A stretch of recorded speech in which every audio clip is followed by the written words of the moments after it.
Boa tarde a todos. Essa aqui é a continuação do seminário de assistência técnica do CAU-RJ. Para a terceira mesa, a primeira da tarde, a terceira do seminário, né? Residência profissional e experiências em universidades, composta pelas professoras Regina Benstein e Ângela Gordilho. Pela ordem aqui de apresentações, eu gostaria de convidar as duas aqui para a mesa, mas sintam-se à vontade. Professora Regina Benstein, arquiteta e urbanista, professora titular da Escola de Arquitetura e Urbanismo da UF, coordena o Núcleo de Estudos e Projetos Habitacionais e Urbanos, NEPU, criado em 1983. O NEPU é um órgão cuja sua equipe é formada, um órgão da universidade, cuja sua equipe é formada por professores, técnicos, estudantes de diversas áreas de conhecimento da universidade, entre elas arquitetura e urbanismo, engenharia, geografia, cartografia, geotécnica, comunicação, ciências sociais, serviço social, direito, saúde e educação. O NEPU representa um esforço no sentido de estender, com benefícios concretos, o recurso técnico e científicos gerados e acumulados pela universidade, às populações que ela recorre, visando contribuir para viabilizar e promover melhorias urbanas e sociais através da assessoria técnica às comunidades organizadas. Professora, a seguinte palestrante é a professora Ângela Gordilho, mas se a senhora quiser ficar aí e subir depois para assistir a palestra da professora Regina, por favor. A coordenadora controla o tempo com 5 minutos, ela avisa. Bom, boa tarde a todas e todos. O Júlio já falou quase tudo que eu ia falar. Foi. Bom, é um prazer estar aqui. Eu queria agradecer o convite, né? É sempre um prazer apresentar e discutir, colocar em debate o trabalho que a gente vem fazendo. Eu não gosto nem de falar isso, mas há mais de 30 anos, né, na universidade.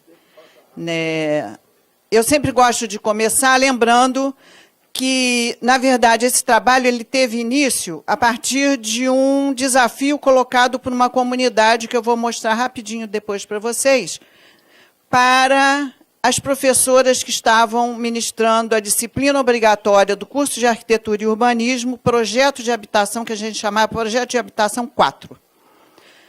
Nesse projeto, ao contrário do que a nossa experiência enquanto estudantes tinha nos proporcionado, ou seja, fazer projetos para um terreno imaginável, para uma população que não tem rosto, ou que tem o mesmo rosto, tem os mesmos desejos, as mesmas necessidades, também desconhecida, era a nossa proposta colocar os alunos direto com a realidade de moradia do trabalhador de baixa renda.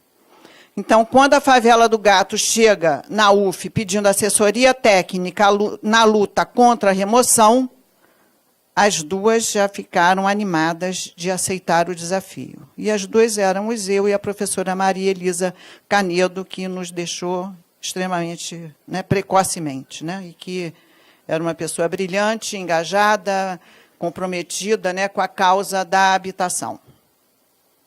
Vou ver se eu consigo... Como é que eu faço? Tem uma setinha. Não, estou apertando. Essa?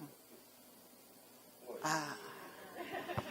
Bom, na verdade, eu trago aqui uma experiência que é desenvolvida na universidade e que é uma experiência de assistência técnica que a gente vem fazendo desde, então, 83, início de 83. Né? Eu acho que é importante a gente ter claro em que cenário essa experiência se desenvolve. Né? Nós estamos falando de assistência técnica a uma população que mora precariamente, né? Isso aqui é só um exemplo do que se encontra em Niterói, que não é das piores condições que você encontra nos assentamentos populares. Né? Mas são lugares de insalubridade, de risco de escorregamento, de inundação. Né? Eu ontem estive numa audiência pública na Câmara de Vereadores de Niterói e, durante 2 horas, eu escutei o relato das pessoas que moram nessas áreas, né? E mesmo estando trabalhando com essa população há mais de 30 anos, é sempre uma surpresa ver como o trabalhador brasileiro ele é desprovido de tudo, ele tem necessidades básicas que não são satisfeitas, e ver o gestor público se justificando como injustificável, né? Então, é nesse cenário, né, que a gente vai exercitar a assessoria técnica. Num cenário que, por um lado, você tem uma precariedade imensa a ser enfrentada, por outro lado, você tem um arcabouço legal e de programas e de planos, etc., que foi montado ao longo de décadas por força do movimento social e que agora está sendo desmontado. Eu jurei que eu não ia falar isso, mas eu não consigo me controlar. Por um governo usurpador e ilegítimo, né? Está, fora Temer, não quer demais dizer, que está agora desmontando tudo que a gente construiu para a regularização fundiária com uma medida provisória elaborada em 4 meses, onde ele não dialogou com ninguém e onde ele está destruindo a regularização fundiária urbana, rural, acabando com as terras indígenas, com a Amazônia, etc., e privatizando as terras públicas. Então, é nesse cenário que a gente está falando de assistência técnica. Então, a assistência técnica tem que estar, aí é uma tese que a gente defende, tem que estar no bojo da defesa do direito à moradia e à cidade. Ela não pode significar a melhoria de uma habitação. Melhorar um pouquinho, pintar. Não. Ela tem que significar o acesso, um meio de se chegar à universalização do direito à moradia digna. Isto é um direito do trabalhador, é um direito do cidadão. Bom, então, na UF, a gente, logo que aceitou o desafio, nós aceitamos o desafio considerando que deveria ser um desafio que integrasse, que é outro desafio na universidade, que integrasse atividades de ensino, pesquisa e extensão. A gente não queria nem fazer só projetos na disciplina, feito para os alunos, terminou o semestre, o que a gente vai fazer, como que a gente continua. Ou extensão, vai lá, faz um projeto bonito, como muitas vezes eu fui recebida na pró-reitoria de extensão, dizendo, seu projeto é tão bonito. Eu não quero projeto bonito. Eu quero um projeto que dê cidadania, um projeto que seja, né, a expressão da luta pelos direitos dessa população. Por outro lado, a gente estava também com um empenho muito grande de formar profissionais que não somente atendessem ao mercado. Então, formar profissionais para repetir os modelos do mercado, a gente já sabia qual era o resultado. Cidades com grandes disparidades, com exclusão. Então, isso a gente não queria. A gente queria formar profissionais que fossem capazes de olhar para a cidade real e dar resposta a essa cidade real.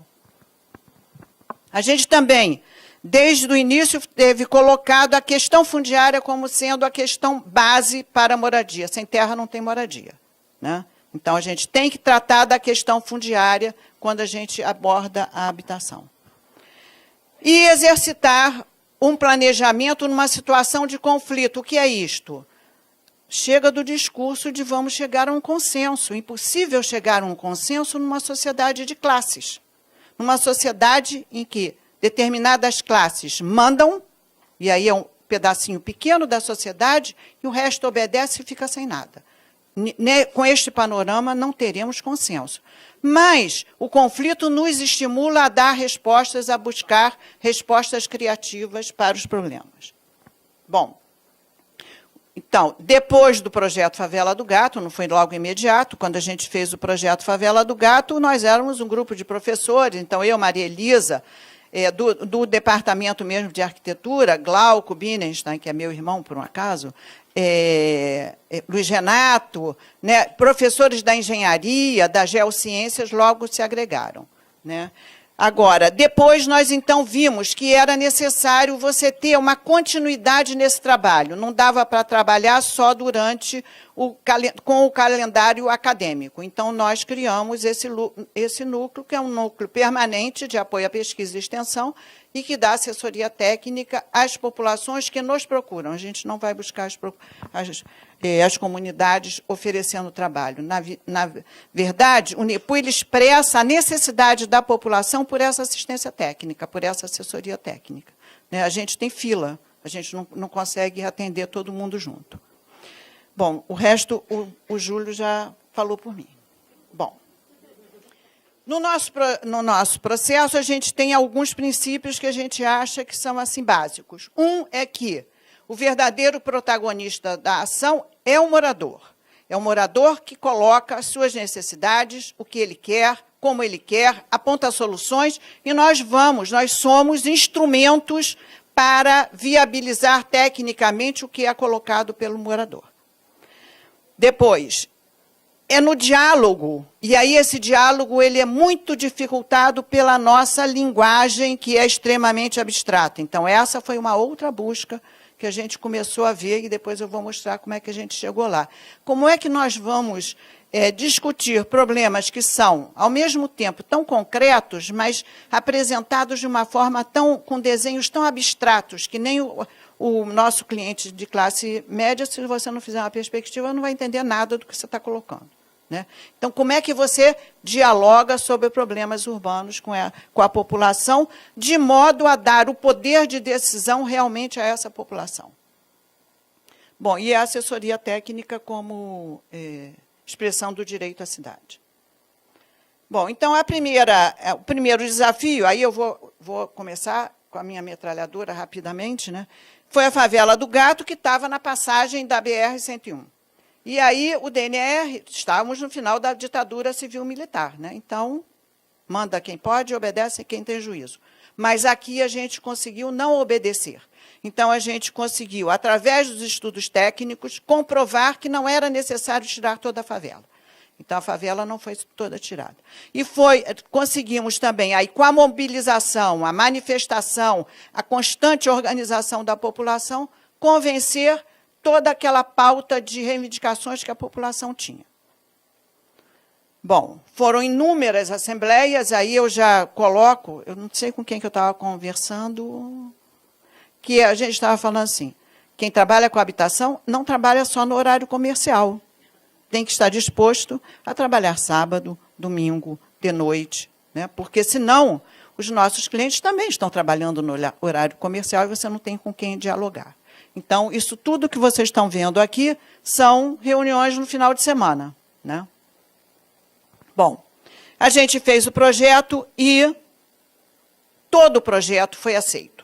Então, o DNR, pela primeira vez na sua história, mudou um projeto de uma estrada depois de iniciada a construção da estrada, coisa que nunca tinha acontecido. Cada família, e aí isso é uma inovação que até hoje a Caixa Econômica não consegue absorver.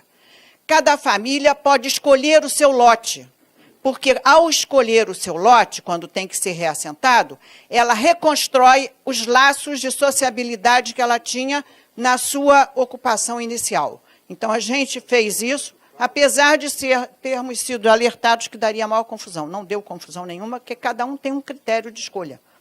E nós fizemos uma outra coisa, que foi obrigar a construtora a marcar casa a casa, porque cada família podia escolher a localização da sua casa no lote. Então, isso para eles foi um Deus nos acuda, né? Imaginem. E nós também tratamos a regularização fundiária associada à regularização urbanística, que naquela altura era uma novidade, sim. A gente, quando falava disso, os técnicos dos órgãos não entendiam o que estávamos falando, e agora já é uma coisa que foi absorvida pelo Ministério das Cidades. Bom, são hoje proprietários com escritura, registro de imóveis, tudo como manda o figurino. Só que em 2013 batem de novo na porta do NEPU. Precisamos de assessoria técnica, novamente. Por quê? Porque entre 1990, quando receberam as escrituras, até hoje, eles foram capazes de urbanizar sozinhos a sua área, mas não tiveram assistência da prefeitura em nada. A prefeitura, a única coisa que fez foi aprovar o projeto de parcelamento do solo que nós encaminhamos para poder fazer as escrituras. Então, estavam abandonados. E aí pessoas casam, separam, morrem, e aí a vida anda. E aí você tem que ajustar, e eles não sabem como ajustar.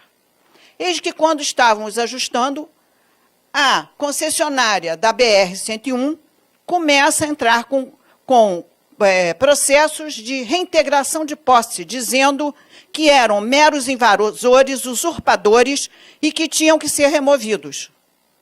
E ainda bem que eles já estavam no NEPU, e que o NEPU pôde participar das audiências com o juiz e dizer assim, escuta aqui, como assim?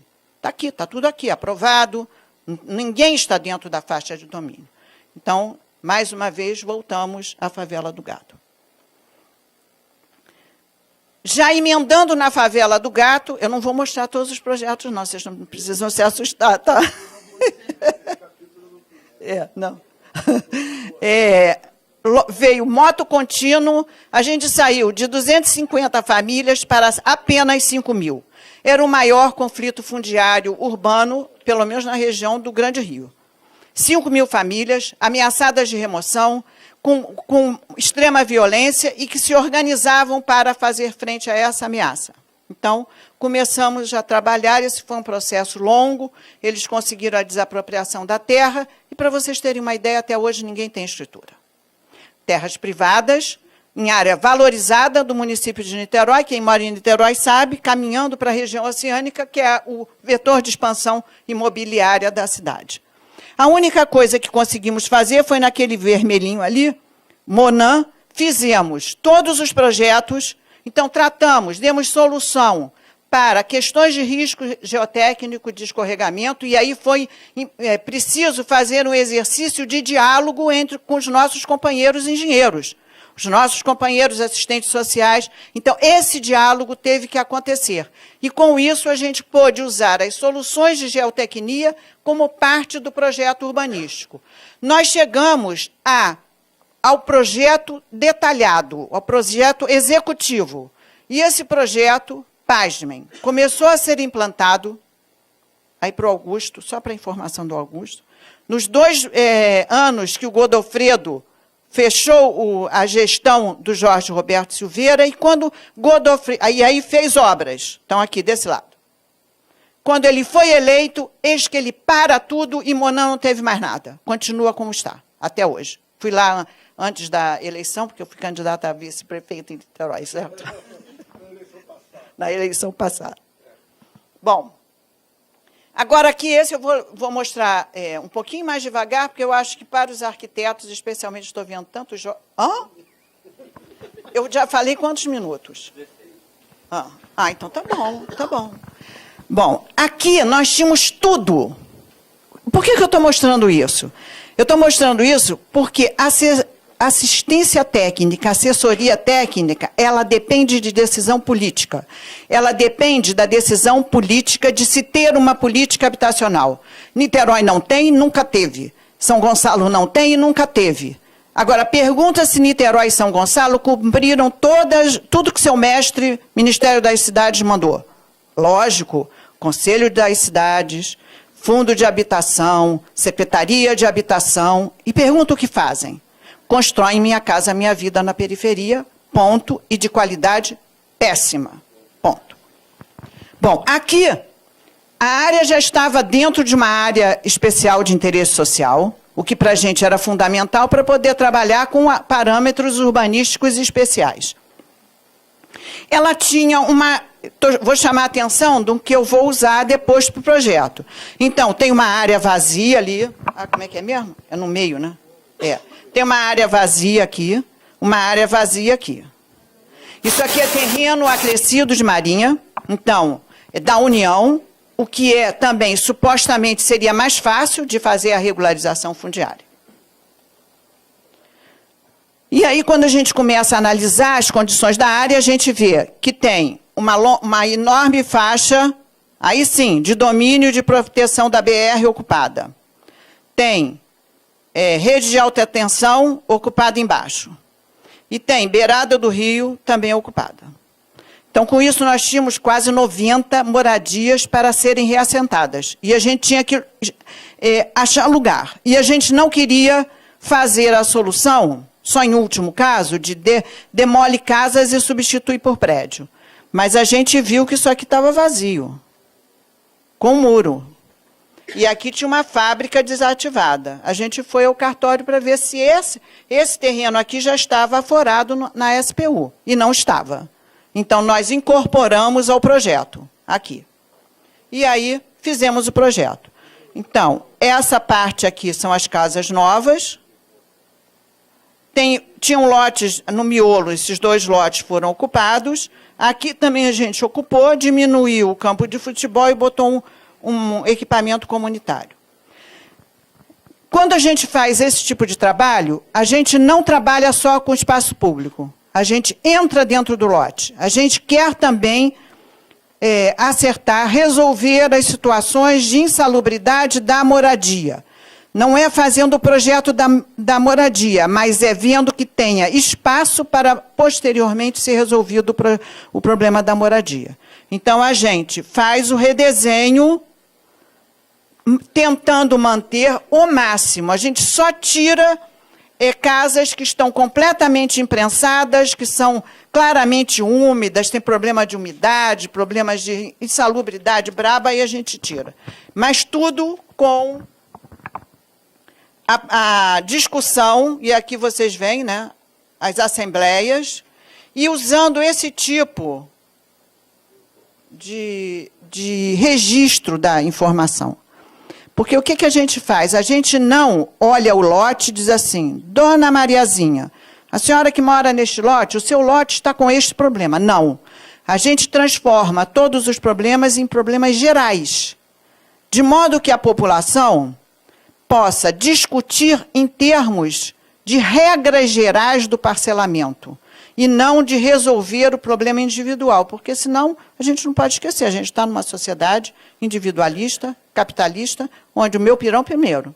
Então, nós temos que tratar como se fossem regras. Na verdade, a gente está discutindo com eles os parâmetros urbanísticos que nós vamos usar no projeto.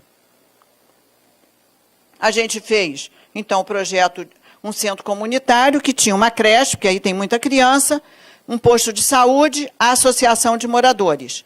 E a gente apresentou 2 propostas de casa, uma casa unifamiliar e uma casa multifamiliar. Como a gente precisava que mais gente escolhesse multifamiliar, e a gente sabia que eles não iriam escolher, a gente teve que dar um plus a mais no multifamiliar. Então, o multifamiliar é maior, e aí as pessoas começaram a escolher o seu lote e a sua casa, onde colocar a sua casa, e aqui vocês veem eles no mapa, né, fazendo a escolha de como iam tratar, se localizar. Muito obrigada. Bom, aqui a gente tem, estou quase acabando. Aqui a gente tem aí um outro tipo de problema, porque todas as vezes, esse foi o último, ele é especial para mim, porque foi o último semestre que eu dei aula na graduação.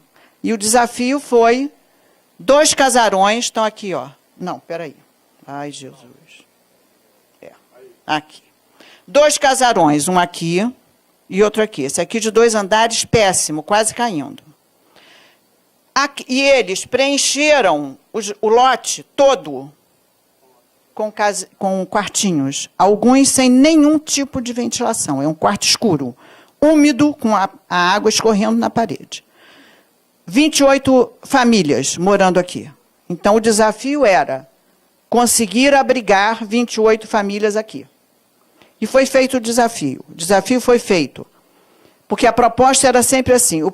Primeiro, os alunos da disciplina entravam, então faziam os levantamentos, faziam as propostas, mostravam, dialogavam com os moradores, mas a gente sempre alertando.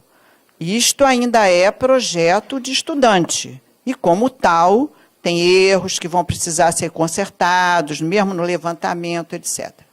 Bom, depois de sair da disciplina, vai para a equipe do NEPU. com bolsistas de graduação, de pós, professores, etc. E aí a gente vai ajustando. Bom. E apresentamos, então, 6 propostas, e essa foi a que foi escolhida. Então, o casarão 48, ele se mantém, e aqui vocês têm um apartamento de 2 quartos e uma biblioteca. Eles hoje, eles têm uma biblioteca lá, de 1,5 por 2, em que todas as vezes que eu fui lá, tinha criança, tinha um maiorzinho no banquinho, é sempre assim, um maiorzinho no banquinho, lendo para uma meia dúzia de crianças sentadas no chão, escutando a história. Então, a gente quis manter, né, eles pediram que mantivesse, e eles fazem muito artesanato, o número de mulheres é muito maior do que o número de homens, você tem muitos senhores e senhoras, então você tem muita pessoa sozinha. Então, a gente adequou ao perfil daquela população. Bom, no lugar do casarão de 2 andares, ele foi substituído por um prédio de 4 andares, com 4 apartamentos. Essa é a proposta inicial. 4 apartamentos de 1 quarto, 4 de 2 quartos e 8 conjugados. E aí a Caixa diz assim, conjugado não, na cidade pode, mas ali não pode. Mas no conjunto pode fazer com que a pessoa não domésticos ligados ao mesmo tempo. Mas na cidade pode. Então, para vocês verem como é que é. Vou correr agora. E aqui atrás, então, a gente fez outro com 4 andares. Bom, e aí só para vocês depois não... Eu ia tirar a Vila Autódromo. Aí meu companheiro falou assim, todo mundo vai perguntar a Vila Autódromo. Bom, Vila Autódromo e Mama África também foi uma parceria do NEPU com a Eterne, do IPUR da UFRJ. Na verdade, a gente colocou em prática o que a gente já vinha fazendo. O morador é o protagonista, é ele que diz o que quer. Aqui, bom, de 450 famílias... Ai, meu Deus, eu acho que eu me... De cima. Não. Está aqui. Bom, a gente apresentou, nós montamos a primeira proposta a partir de oficinas, de reuniões com os moradores, que a gente foi definindo como a gente poderia resolver os problemas e mantê-los ali, respeitando o projeto do Parque Olímpico. Quase, né? Vocês veem que a gente deu uma mordidinha aqui leve. E a gente não tirou as casas que tem na beira da lagoa. Isso aqui tudo era Vila Autódromo. Isso aqui é uma área especial de interesse social e eles são concessionários. Eles têm concessão dada pelo governo do Estado.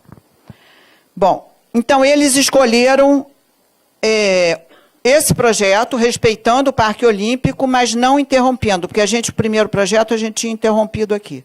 Eles disseram, não, a gente quer continuar como uma coisa única. Bom, o processo de Vila Autódromo, não sei se vocês sabem, é um exemplo de violência feita pela prefeitura.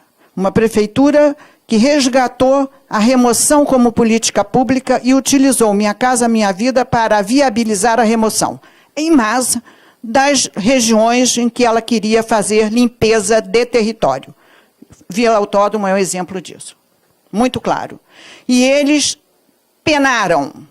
Foram meses a fio com um cenário de guerra, com destroços e com violência e com ameaças cotidianas. A prefeitura estava presente cotidianamente, batendo de porta em porta e ameaçando cada um deles. E insuflando a divergência dentro da população e dentro das famílias.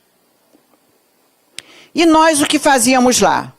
Nós acompanhávamos o processo e atualizávamos o plano popular. Que o primeiro plano popular ele ganhou até um prêmio internacional do Urban Age, que Eduardo Paes não gostou nem um pouco. Teve que ser entregue não durante o seminário, mas no IAB. Bom, aqui a gente, na verdade, acabou fazendo 5 versões do plano. Essa aqui, não. Essa aqui foi a última. Quando nós lançamos essa, já assim, às vésperas das Olimpíadas, Eduardo Paes apresenta esta alternativa. 20 casas, restavam 20 famílias de 450. As famílias não aguentaram. Então, esses resistentes, ele primeiro apresentou um projeto em que era uma vila de casas geminadas, eles não aceitaram, ele teve que ampliar o lote, botar a casa solta, eles hoje já estão morando lá, essa semana eu fui lá, e agora já estão pensando como ocupar a área vazia de interesse social que ficou lá, né? Porque está lá, porque Eduardo Paes foi embora, e agora não sabe o que vai fazer. E não terminou de implantar o acordo deles, né? Bom, é isso, gente. Foi uma maratona, mas eu acho que eu consegui, né? Eu só queria... Eu acho o tema assistência técnica fundamental. Eu acho que ele tem que ser defendido como parte do direito à cidade e à habitação. Ele não pode ser defendido, assistência técnica, não é. Assistência técnica, se não tiver embutido no direito à cidade, no direito à moradia, ele não tem sentido porque ele não se sustenta, né? Porque se a gente fosse pegar aqui um retrato de como são essas áreas, e acho que a maior parte de vocês já entrou lá, e pelo menos os meus alunos aqui já entraram. Vocês veem que a casa, ela naturalmente vai chegar a vez da casa ser melhorada, mas que antes disso você tem que ver se tem risco, você tem que articular sistema viário, e muitas vezes você tem que fazer ajustes também nesse traçado urbanístico. Então, assistência técnica é uma luta que nós vamos ter que travar agora, em tempos, né, mais uma vez, eu repito, de retirada de direitos básicos dos trabalhadores no Brasil. É uma luta que está crescendo e que a gente tem que engrossar as fileiras e tem que ter como lema nenhum direito a menos, só a mais. E assistência técnica deve ser um deles. Obrigada. Obrigado, professora Regina. Eu gostaria de lembrar que as perguntas devem ser feitas por escrito no bloquinho que está dentro da pasta, ou se precisar de mais papel, os funcionários do CAL repõem para vocês. Gostaria de pedir que a letra fosse letra de arquiteto, hein? Para ser fácil a leitura, que a gente vai estar com o tempo cronometrado. Gostaria de imediatamente chamar a professora Ângela Gordilho, arquiteta e urbanista, docente permanente do Programa de Pós-Graduação em Arquitetura e Urbanismo da FAO, da Universidade Federal da Bahia, cofundadora do laboratório Lab Habitar, em 1993, coordena o Programa de Residência Profissional em Arquitetura, Urbanismo e Engenharia, especialização em Assistência Técnica, Habitação e Direito à Cidade, também na UFBA, e esse programa que consta, é feito com apoio da Escola Politécnica, também da mesma universidade, sendo uma proposta pioneira nessa área de atuação e que visa a continuidade e implementação dos sistemas de residência profissional em arquitetura, urbanismo e engenharia, por meio de um curso de pós-graduação, lato sensu, gratuito, integrado às atividades de ensino, pesquisa e extensão. Por favor, professor. Eu também não sei, eu acho que eu do meio. O Will vai explicar. Boa tarde a todos. Aqui, professor. Professor, fala sem microfone o tempo todo, a gente vai se acostumando.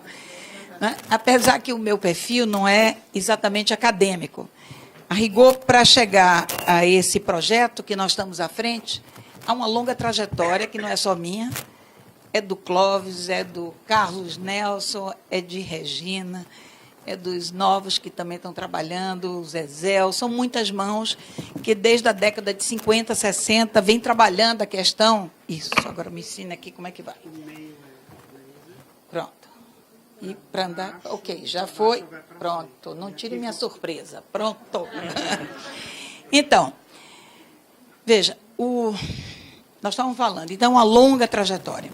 E eu venho de uma trajetória que, primeiro, eu fui arquiteta técnica em planejamento e da Prefeitura de Salvador durante 15 anos. Depois entrei na universidade, fiz mestrado aqui no Rio, ele já falou do currículo, mas não é isso o que é importante. É mostrar que a montagem desse projeto depende de uma multiplicidade de ação do arquiteto, sobretudo na questão do projeto. E a universidade, tal qual nós conhecemos, ela tem privilegiado a questão da pesquisa e do ensino. Então, se coloca academicamente, não é, distante da cidade. Quando a gente vê projetos como o de Regina aqui, que aplica a capacitação de alunos de graduação, aprendendo com o real, esse não é a permanência da universidade, muito pelo contrário. Aqui, todos já foram estudantes e sabem que, ao final do ano, as maquetes e os projetos vão para onde? Para o lixo, não é? Porque são terrenos imaginários. Agora, veja que isso, num país com essa distância social que nós temos, com essa necessidade de melhoria das cidades, com a necessidade básica de moradia e do direito à cidade. Então, nós temos que repensar a nossa forma de inserção profissional. É aí que está o problema também, né? Então, veja, a universidade ela não pode substituir o papel das prefeituras, do Estado, né, e de escritórios. Mas nós temos que entender, então, qual é o papel da universidade, além de capacitar a graduação de arquitetos. Porque, se a sobretudo, eu estou falando da universidade pública, né, que hoje, quando nós falamos em universidade, não é uma coisa tão uníssona, né, é muito múltipla hoje. Existem hoje, como nós vimos aqui de manhã, mais de 400 faculdades de arquitetura, que a grande maioria, talvez 70%, o Carl deve saber isso melhor do que eu, é de universidades privadas. E o que eu vou apresentar pode até acontecer na universidade privada, mas dificilmente. Por quê? Porque é o retorno que a universidade pública pode dar à sociedade, além da pesquisa, do conhecimento, da capacitação profissional e da invenção tecnológica. Nós temos que, países como o Brasil, inventar a tecnologia social dentro da arquitetura. E, com isso, eu não vou ficar apenas no discurso do sociólogo, exatamente o que eu falei. Eu venho da prática profissional, depois academia e depois gestora, sofrendo como agora o Gilson, sofrendo e tendo, ao mesmo tempo, alegria. Eu costumo dizer, foi o pior e o melhor tempo da minha vida.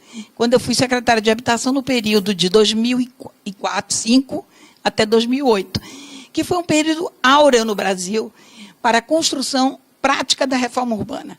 O que é que estava se fazendo naquele momento? A construção de um sistema de planejamento para as cidades. Então, foi um momento muito importante, de grande produtividade, em todas as localidades. E nós vamos ver o desmonte, não é só agora. Me permitam fazer uma análise real. Né? O desmonte começa quando o planejamento que estava sendo gestado para as cidades brasileiras, nas suas 4 eixos, saneamento, transporte, habitação e projetos urbanos, é transferido para a Casa Civil da Presidência e é gestado o programa Minha Casa Minha Vida. Então, naquele momento, se destrói a construção de 30, 40 anos. Então, nós temos que entender isso para poder ver, então, qual é a pauta hoje, aquilo que o Nabil nos falou. Eu entendo, portanto, que no momento de grande desmonte das estruturas, que agora está super mais acelerado e super mais privatizado, mas isso eu acho que tem questões externas também, nós temos que ver o que é que nós temos e o que é que podemos fazer. Então, o CAL, o CREA, todas as outras representações que trabalham com a cidade nesse momento, é o que nós temos. E temos também a universidade pública, com sua estrutura. Então, é isso que se trata a minha fala aqui. É como a gente pode, nesse momento, criar pautas que possam ampliar e renovar a luta pela reforma urbana. Então, veja, a importância das assessorias da assistência técnica, eu não vou me prender, porque já foi falado aqui, eu só queria distinguir uma coisa, não é uma questão conceitual. Não é porque assistencialismo, assessoria não é... Não, são coisas distintas. A lei da assistência técnica, ela prevê diversas modalidades de ação, inclusive a assessoria técnica. A assessoria técnica é um contrato que a comunidade faz, ou a entidade, com um grupo de arquitetos que querem trabalhar pela qualidade e o bem social da cidade. Mas é um contrato. É mercado? Não necessariamente, porque tem um interesse social. A assistência técnica, conforme a lei, ela pode ser feita pelas prefeituras, como foi o que nós já vimos, pelo Estado, pelas ONGs, pelas universidades, seja na graduação e na pós. A Regina falou de uma experiência que começa na graduação, depois vai para um núcleo de pós. A nossa, então, falei também, já estou aqui no meu segundo ponto, e depois eu vou ilustrar com imagens. A Lei de Assistência Técnica é um avanço enorme. Já foi mostrado aqui claramente pelo seu autor original, que depois, com o apoio do Zezé, conseguiu aprovar. Mas ela não é suficiente, porque ela não está regulamentada. Por isso, a minha questão de manhã, e o PEC? E o PEC da moradia? Na fala de Nabil, ele diz, olha, o PEC da moradia, não sei se é a melhor pauta nesse momento, mas é também. Por quê? Quando a gente compara com o SUS e todo o resto, a gente vai ver que o SUS e a educação, que é o MEC, eles têm um fundo constitucional. O fundo de habitação que existe hoje, ele fica ao sabor do governante, e agora ele está zerado, possivelmente. Então, o fundo constitucional, vê que a primeira iniciativa do governo que está aí colocado hoje para a gente, né, foi de desmontar, inclusive, o da saúde, mas aí o lobby foi muito grande e calou a boca.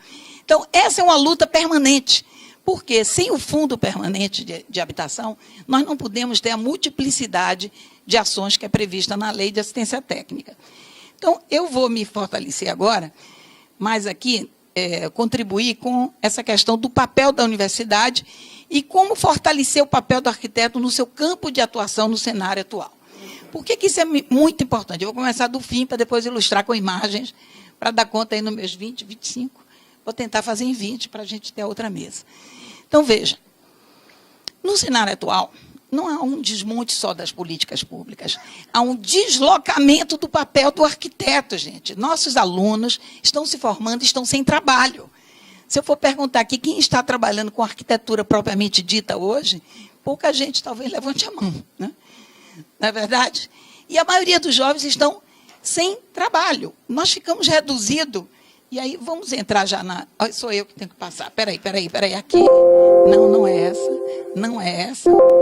É a de trás. Ops, fui demais. Pronto. O arquiteto, nos últimos anos, eles têm trabalhado basicamente com o quê? Com a cidade formal. Aquilo que já foi dito hoje de manhã.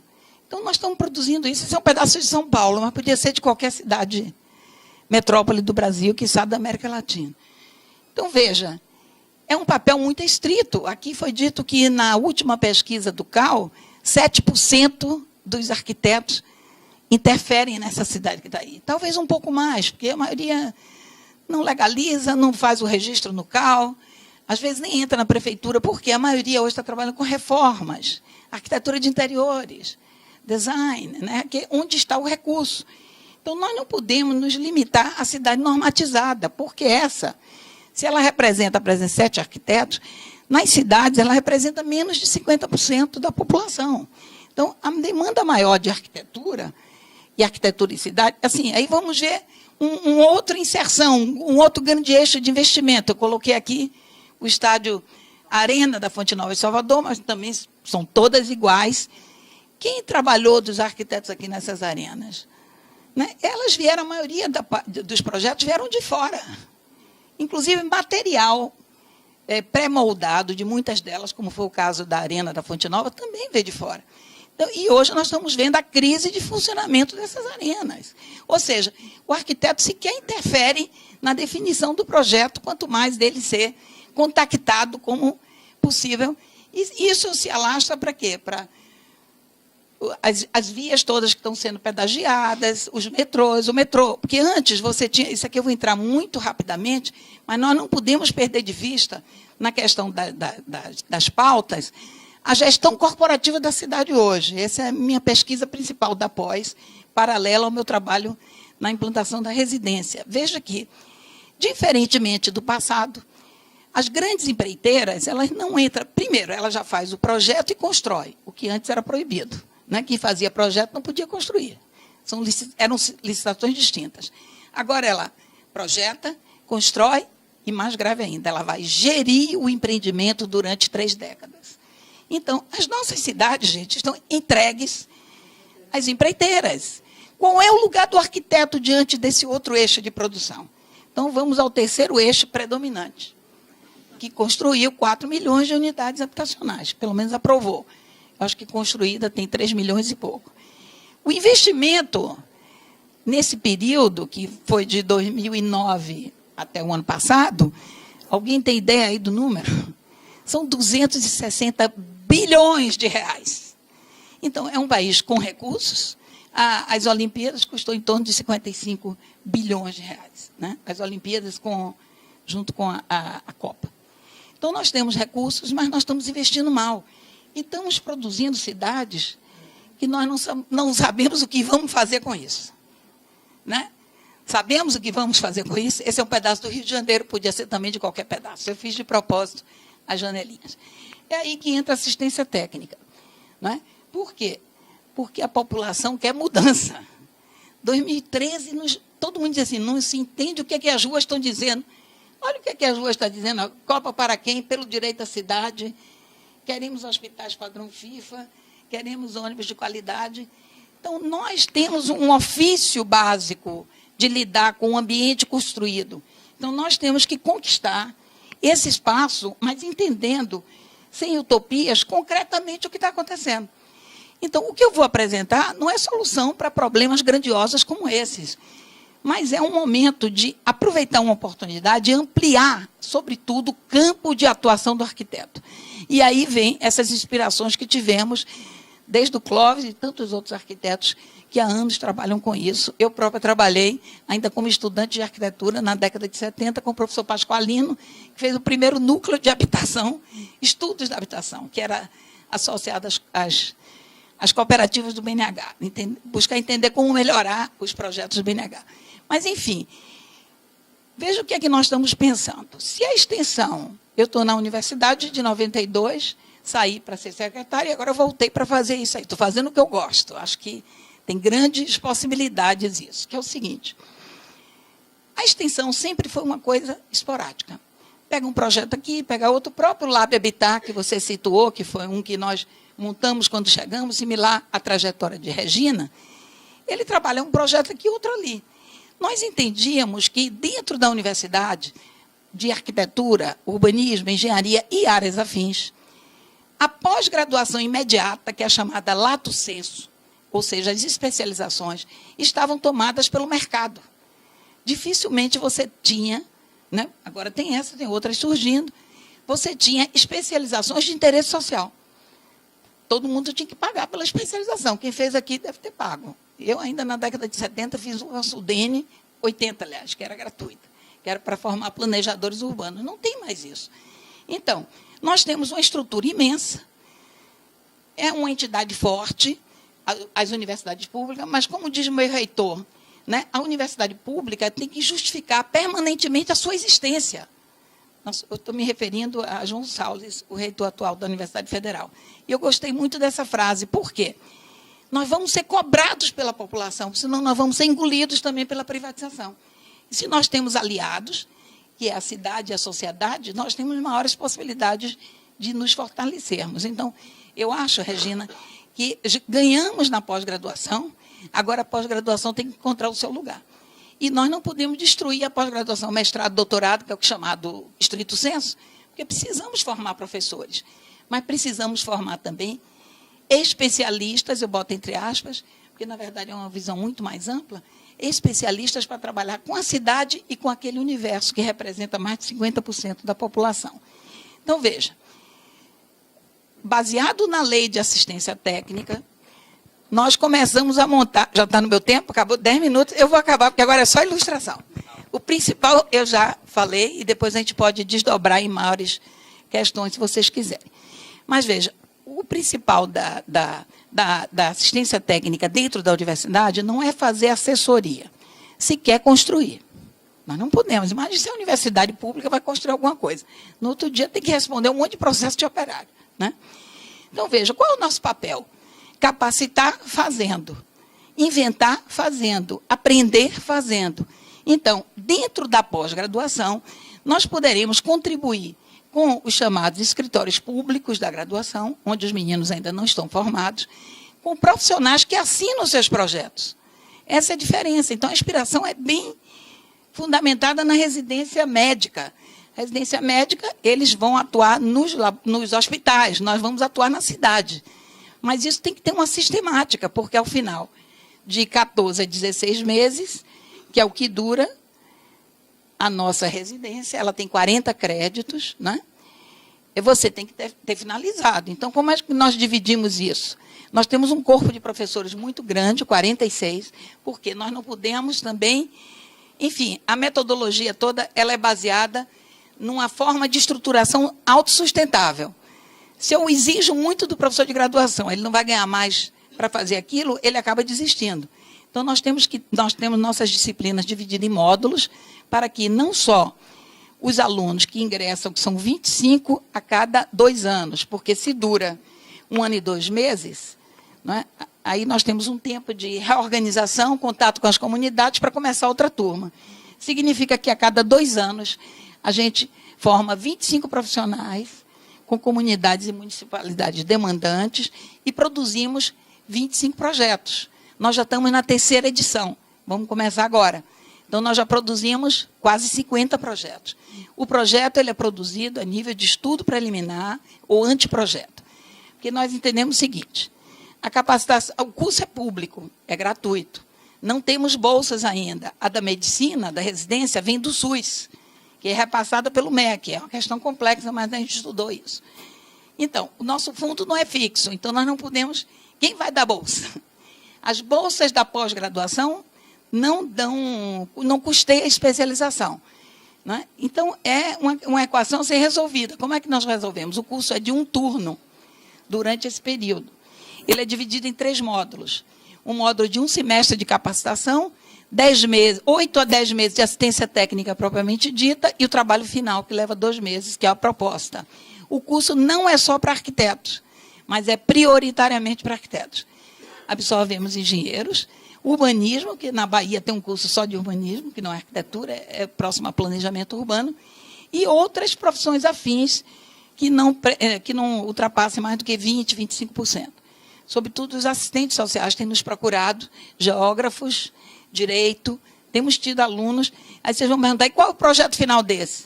A turma é dividida, nesse período da assistência técnica, por grupos. Então, necessariamente tem que ter pelo menos um arquiteto em cada grupo, e o grupo não pode ser em torno de 3 a 5, não pode ser muito grande nem muito pequeno. Então, eles têm um momento, que eu não vou entrar em detalhes aqui, porque daqui a pouco ele me levanta 5 minutos, eles têm um momento de aproximação com a comunidade, desde o curso da capacitação inicial, depois entrando com um plano de trabalho. O trabalho final da capacitação, nas disciplinas, é um plano de trabalho. Aí ele começa a trabalhar essa questão, é uma forma também de capacitar futuros gestores. Né? E, na medida que o projeto vai se afunilando, cada um, no final, entrega o seu próprio projeto. Se for um assistente social, pode ser um projeto até de formação de uma associação ou legalização. Enfim, o trabalho é feito com oficinas. Eu vou ilustrar agora, porque eu já devo estar com mais 5 minutos só. Então, é para trás, não é isso? Aqui já montei, basicamente. Fizemos em associação com a Politécnica. Eu vou aproveitar que eu estou falando aqui no CAU, eu não agradeci nem a oportunidade. Jerônimo, me desculpe. A Marcela também. Júlio, obrigado pela oportunidade. A gente tem tido muitas conversas dessas com as diversas sedes de CAU. Eu não chamo CAUs, eu chamo diversas sedes de CAU, né? Pelo Brasil afora, porque eu acho que esse é um momento de dar as mãos, e também com o CREA, porque nós temos que nos fortalecer enquanto... Para uma gestão corporativa, nós temos que ser o quê? Corporativos também. E corporativo lutar pela boa arquitetura, que é o que nos mobiliza pelo direito social à cidade. Então, veja, agora eu vou... Teoria e prática, participação com a comunidade, a dimensão interdisciplinar, sobretudo absorvendo os diferentes saberes, métodos interativos. Esse período fazemos oficinas, jogos. O foco é na juventude. O ideal seria que, numa sistemática para o Brasil todo de residências, o nosso ponto fosse a escola e não a sede de moradores, porque às vezes você tem questões partidárias no meio. Mas fazemos isso na prática. Temos também a questão da melhoria habitacional, não como a casa em si, mas o espaço público. Geralmente são projetos em área pública, vou ilustrar alguns. Preservação ambiental, segurança, cultura, inserção urbana, essa aproximação com a pós-graduação e moradia entendida além da casa.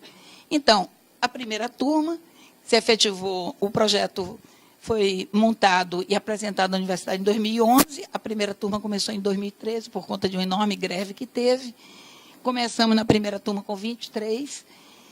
Temos uma sede própria dentro da faculdade, que eu toda vez esqueço de botar a foto, mas é muito bonita. E agora escreveram na parede da casinha: só a luta faz a vida. Então, eu digo, não apague, por favor, porque eu vou começar a próxima aula dizendo isso. Então, mobiliza muita gente. São jovens, geralmente de recém-formados, 25 a 30, os gestores também que querem se capacitar. A primeira turma foi bem diversificada. Ao mesmo tempo que as turmas vão sendo selecionadas, as comunidades vão se apresentando, a gente já tem demandas reprimidas, né? Então, a gente vai fazendo a aproximação das demandas com os alunos. Então, diversos tipos de aula, aproximação com o campo, para que cada um vá escolhendo a área que vai trabalhar, porque a gente tem que trabalhar muitas afinidades também e o problema que está se apresentando, porque são muitos projetos ao mesmo tempo, né? Então, essa aproximação com o campo, aí começam as primeiras oficinas. Alguém aqui falou hoje, a população não sabe nem o que é o arquiteto. Exatamente, uma das áreas que nós trabalhamos, a oficina foi pergunte ao arquiteto. Por quê? Aí atraiu um monte de gente, mas eles achavam que o arquiteto ia fazer decoração. Aí a gente falou, não, vamos ver o negócio da escadaria, cadê o esgoto? Tem engenheiro aqui? Vamos. E aí foi ampliando e qualificando melhor as demandas, né? Então, mas o plano de trabalho é fundamental para que a gente passe por toda aquela capacitação necessária para quem vai trabalhar com áreas como essa, né? E aí também trabalhar com pequenos projetos intermediários, pequenos canteiros que a gente pode deixar, né, como trabalho coletivo, referências de bons projetos, né? Trabalhamos com escalas diversificadas, mas sempre predominando o espaço urbano ou o espaço privado coletivo. Alguns optam por trabalhar a escala metropolitana, temos tido alguns trabalhos desses também.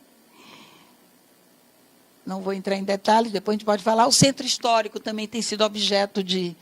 Sobretudo, assim, os movimentos sociais são os nossos principais demandantes, mais do que prefeituras, ainda que já tenhamos tido também uma demanda de prefeitura do interior. Então, isso aqui dá uma ideia. Ao final, eles fazem a banca de avaliação do projeto. Então, você vê que reúne muita gente. Essa é uma proposta de sistemática da pós-graduação em grande escala. Se entendemos que as diversas faculdades querem montar seus cursos de pós-graduação, aquelas que não têm ainda, mobiliza muita gente. Então, nós entendemos que, se o problema é grande, nós temos que trabalhar com soluções em grande escala, né? Então, é o caso da residência, como vocês estão vendo, e aí a entrega do trabalho. O trabalho é doado, o profissional ele é responsável pelo trabalho, ele vai doar, isso é muito importante para a gente entender a questão da demanda profissional, ele doa à comunidade aquela etapa do projeto onde ele foi subsidiado, ele próprio, o arquiteto, pela universidade pública, porque ele não teve custas para fazer o seu curso, e, após essa doação, ele continua o trabalho profissional por conta própria como assessor. Então, vários desses 50 trabalhos já feitos já estão conseguindo financiamentos com alguns editais. Então, isso é uma forma de você criar demanda para esse setor que não absorve profissionais. Esse é um quilombo. Eu acho que o maior ganho desse projeto, além dos projetos individuais que foram feitos, é o fato de que era uma briga muito grande com a Marinha do Brasil, porque é numa área de costeira, e o geoprocessamento que foi feito ajudou o Ministério Público e as comunidades a conquistar 103 hectares no território de Salvador, que não é pouca coisa. Então, concluindo aqui, que já veio para mim, eu já vou pular aqui, espera aí, só um minutinho aqui, deixar ilustrar. Então, a primeira turma trabalhou com 8 comunidades, 23 residentes. Já vamos pulando aqui para a segunda turma. A segunda turma entrou no ano 2015, já com 25, né? A maioria mulher, né? Isso é uma frequência muito grande. Quem trabalha com assistência técnica, assessoria técnica, né? São ou os homens mais sensíveis no sentido do social. Porque, como ela disse, não tem horário certo, gente. Nós estamos aposentados e a gente continua trabalhando 10 horas por dia, porque você tem a responsabilidade social pela questão. Viu? Então, adiante. Então, a segunda turma aqui já... Ixi, isso aqui está me deixando um pouco tonta. A segunda turma trabalhou também com 7 a 8 comunidades. Não vou entrar nesses detalhes, vamos pegar a essência aqui. Peraí, só ilustrando, então, a segunda turma, as oficinas, trabalhamos com a União de Moradia nesse ano. O que foi muito interessante, e isso é terrível, porque pegamos projetos do Minha Casa Minha Vida para trabalhar a parte externa, pública, porque o projeto ele é colocado assim, no terreno, totalmente árido. A primeira coisa que faz é limpa tudo e planta a casa. Então, esse daqui, a gente foi trabalhar exatamente com a parte externa, e foi muito interessante as propostas. Uma delas, inclusive, já deu entrada na Caixa Econômica para financiamento, que é o Minha Casa Minha Vida Entidades, que tinha a verba para os... E aí, aqui embaixo, o centro comunitário, inclusive uma ideia aqui com containers e cobertura, muito interessante. Não vou entrar nos detalhes da discussão com a comunidade, mas foi muito interessante isso aqui. Esse daqui é um projeto também do Minha Casa Entidade, mas que foi cortado logo que o tema entrou. É aquela última leva que aprovou correndo, que é uma verticalização de 7 andares para 42 famílias com elevador, viabilizada pelo andar térreo, que é comercial para aluguel. Então, isso também foi muito interessante, essa proposta aqui. Aqui, só para vocês terem o visual. E, novamente, bancas finais, muita gente, ou seja, a cada turma de residentes, a mobilização, esse foi uma nucleação que nós fizemos com a Paraíba, eu faço isso na hora das perguntas, me perguntem sobre nucleação para eu poder falar. O diploma que eles recebem é o diploma do MEC, ou seja, é similar. Para fazer essa sistemática, nós olhamos com cuidado a sistemática do médico residente. Só que o médico residente ele recebe o diploma como residência e especialização em o nosso, como a residência não existe, como institucionalmente, ele recebe o certificado de especialização. Enfim, estamos montando, a partir disso e das interações que estamos fazendo com as outras universidades, um acervo de referência para que os alunos possam trabalhar com, sem sair catando onde tem, vai estar tudo concentrado nesse site que a gente pretende botar no ar a partir do ano que vem, os desafios, que é o prosseguimento disso tudo, sobretudo a expansão em rede nacional e a conquista das bolsas, e o CAU entra aí com uma responsabilidade grande de nos ajudar, não com recurso, mas, sobretudo, pela força política que o CAU tem, e entendendo que nós que trabalhamos e militamos nessa área de habitação em cidade, sempre é dito a gente, trabalhar com habitação é uma gota no oceano. Vocês nunca ouviram isso, não? Faz uma casinha, se perde naquela multidão de miséria. Nós entendemos que, na verdade, é uma pedra jogada na água que vai se multiplicando. Nós entendemos que a grande escala para enfrentar esse grande problema que o Brasil e os países periféricos têm, só irá ocorrer com uma sociedade madura, onde as entidades públicas e de interesse social cumpram o seu papel. Então, muito obrigado. É isso aí. Obrigado, professora Ângela. Gostaria de pedir a Natália, o Will, temos as perguntas escritas, alguma? Não?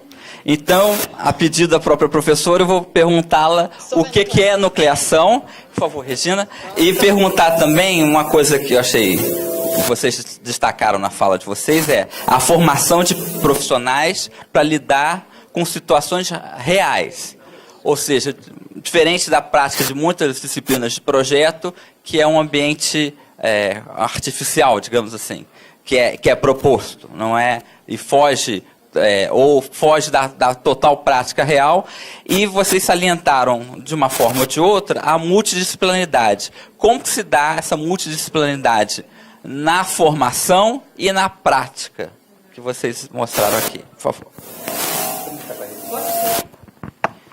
Bom, no NEPU, apesar do trabalho ter nascido na arquitetura, desde o início a gente viu que o arquiteto, é lógico, não dá conta da questão da cidade, da moradia sozinho. Então, e na universidade você tem essa facilidade, você pode chamar os seus colegas de outros departamentos, de outras áreas para se agregar. Então, desde o início a gente conseguiu agregar professores de outras áreas que, no início, orientavam os alunos de arquitetura, mas que depois a gente começou a ampliar e ter bolsistas de outras áreas também, né? O interessante é quando esses alunos de várias áreas, e mesmo os professores, começam a dialogar. Porque, às vezes, os termos técnicos são entendidos de maneira diferente, e você tem que, na verdade, reciclar e aprender, né? Por exemplo, quando você senta com um advogado, a maior parte das vezes você não entende nada do que o advogado fala, então você pede que traduza, assim como a gente vai traduzir, e essa articulação vai se fazendo, então. Na prática, é lógico que a realidade ela vai te demandar várias áreas, quer dizer, aonde está situada essa população mais pobre? Em terrenos que não são apropriados para ocupação. Ou são sujeitos à inundação, e aí você tem que chamar o engenheiro especialista em drenagem ou de escorregamento. Então, esse diálogo, a prática te faz puxar os outros profissionais.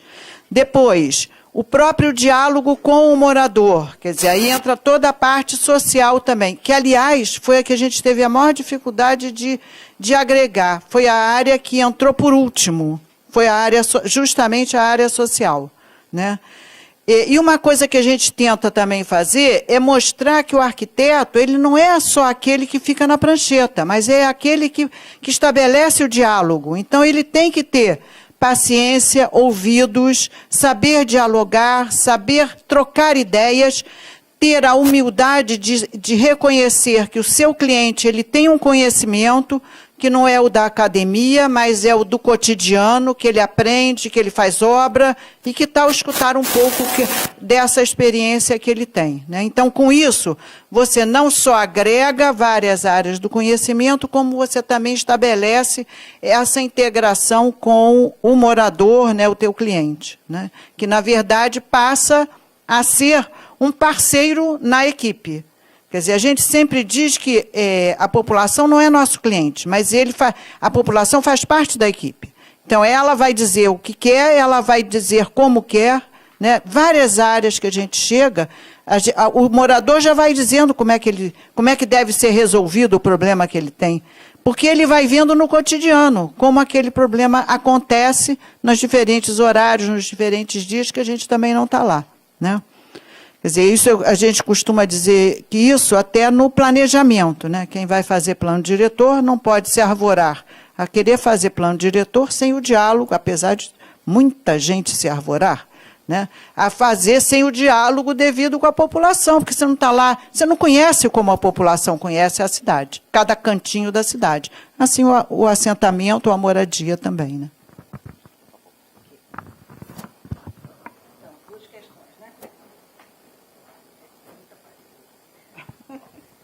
Duas questões, a questão da pluridisciplinaridade e a questão da nucleação. Vamos dar uma continuidade ao que a Regina já falou. Veja, nós lidamos com um objeto complexo, a cidade, sobretudo as nossas cidades, onde as regras vão sendo estabelecidas na medida que os atritos, as tensões e os convívios vão ocorrendo. Porque as normativas e os instrumentos de normativa, ela vale para um pedaço, mesmo assim não vale plenamente, né? Ela pode mudar a sabor do governante. E o resto é autogestão sem assistência técnica, e sem assessoria, né? É autogestão pela necessidade de sobrevivência. Então, isso significa uma área de conhecimento extremamente complexa, né? Para nós que lidamos com a questão há muitos anos, a entrada numa comunidade, ela se torna, vamos dizer assim, fluida pela própria experiência, né? Mas nós não temos muitas coisas escritas sobre isso, né? E nem pode ensinar totalmente o que você vai fazer, porque cada caso é um caso. Você tem que ter uma capacidade intuitiva e o aporte de outros profissionais que te ajudem a enfrentar, por exemplo, questões jurídicas. Porque nas questões sociais, né, no provérbio diz que, não é, como é o provérbio que diz assim, não é, de arquiteto e louco, todos nós temos um pouco, né? Todo mundo se mete a ser arquiteto, todo mundo se mete a ser assistente social também, inclusive nós. Porque na ausência deles é o que a gente faz. Mas não é tão simples, né? Não é tão simples. Então, a pluralidade de conhecimentos e a troca de saberes, não é só o conhecimento técnico, gente. A troca de saberes é fundamental, porque tem coisas, como eles autogeriram o seu território, nós não sabemos. Quem percorre e trabalha com isso sabe da complexidade que são esses territórios, sobretudo o território social, que já foi falado aqui, das redes sociais. Então, o ideal é que, aprofundando essa ideia das residências, e os arquitetos sempre estão inventando, né? Não é à toa, não é, que o Clóvis e depois outro fez, está faltando a residência, hoje alguém me disse, eu alertei que tinha que ter as residências, obrigado. Não é? Porque é isso. As residências, eu acho que é uma instância autogerida também, dentro da universidade, que pode ultrapassar o território do arquiteto. Por exemplo, agora nós estamos dialogando com o nosso reitor para que essa residência possa acontecer, por exemplo, no serviço social, que lá nem pós-graduação tem. Então, é uma forma de começar pós, e a gente pode entrar em campo de forma associada, para não termos que, dentro da Faculdade de Arquitetura, absorvermos os outros profissionais. Por enquanto, é o que nós estamos fazendo.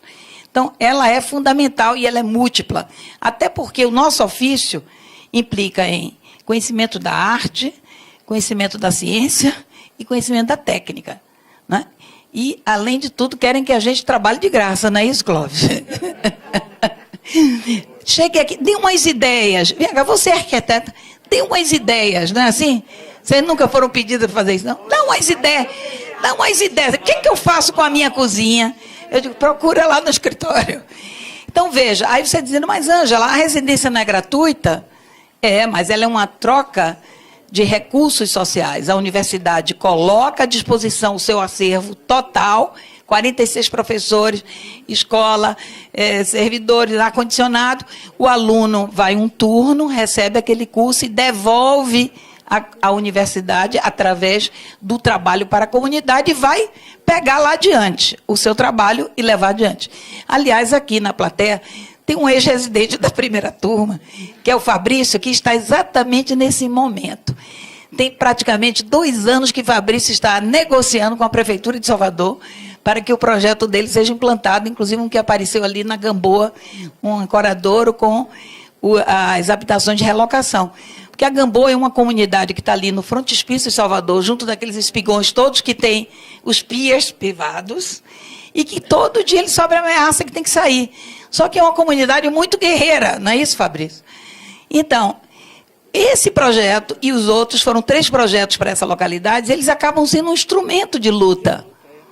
Porque coloca debaixo de braço o anteprojeto, vai lá a prefeitura aqui, não precisa tirar, porque o arquiteto Fabrício fez aqui dizendo que a família pode ficar. Então, estamos agora quase ganhando, vamos ver como é esse processo. Agora, eu alerto que, nessa questão, e eu vou falar da nucleação, eu estou falando do resultado, eu falei desse, agora eu vou falar da nucleação.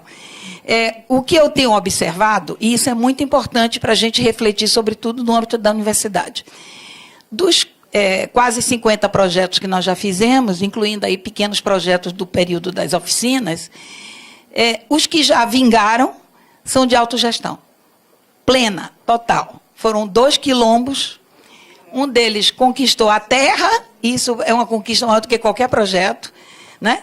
E o outro agora conquistou uma fossa de bananeira, porque não tinha sequer fossa. Então, veja, é importante que nós, arquitetos, possamos pensar nisso também, porque nessa sociedade da gestão corporativa, os pobres vão ser dispensados totalmente.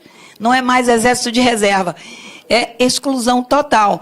Então, a reciclagem, a autogestão, são 2 fatores que nós, na arquitetura, temos que pensar com seriedade. A fossa de bananeira é uma reciclagem, né? E tem outras similares. Não é utopia, é realidade, é uma realidade perversa, mas é a realidade. Até porque tem outros fatores no meio. A nucleação.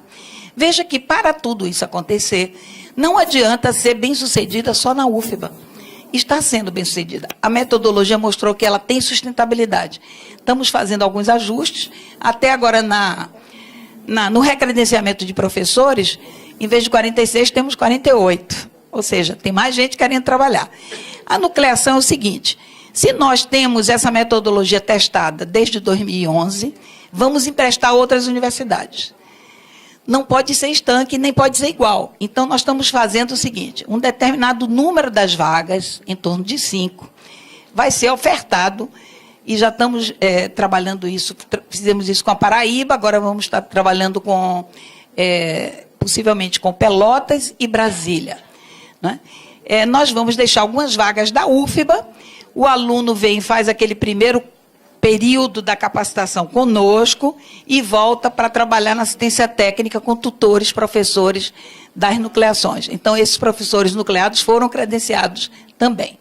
Essa é a novidade, viu, Fabrício, da terceira edição. Porque nós entendemos que a gente tem que meter o pé na porta. Se a gente não for criativo e meter o pé na porta, as mudanças sociais se tornam utopias. Essa até pode ser uma utopia, mas é uma utopia posta em prática. E ela será efetivamente uma conquista social se ela crescer em rede, se ela crescer em grande escala. Essa é a questão da nucleação. Obrigado, agradecendo muito a presença das duas professoras aqui.